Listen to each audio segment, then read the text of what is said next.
Estamos aquí en la ferrata de Peñarrueda. Allí va mi compañero Emilio, subiendo. ¡Vamos, Emilio! ¡Vamos, vamos! ¡Te estoy grabando! ¡Vamos! Muy bien, chaval. ¡Vamos para arriba! A este le mola el extremo.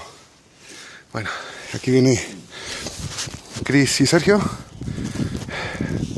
Con mucha cautela. ¡Vamos, Chris! Lo estás haciendo muy bien, mujer. Eres una crack. Eres una crack. Mira qué vistas más bonitas. Bueno, estoy aquí enganchado. Anticipador.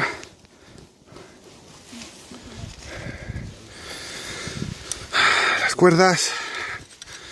Y bueno, la verdad que el sitio es espectacular. Está muy mal.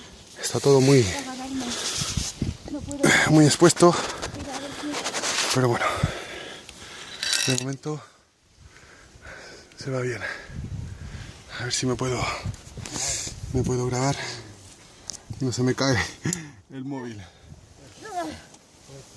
Aquí estoy. ¡Vamos, vamos! La Cris.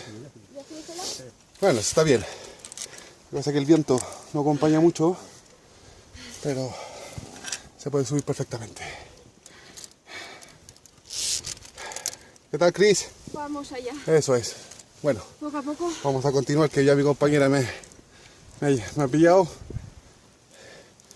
Y seguimos. Corto.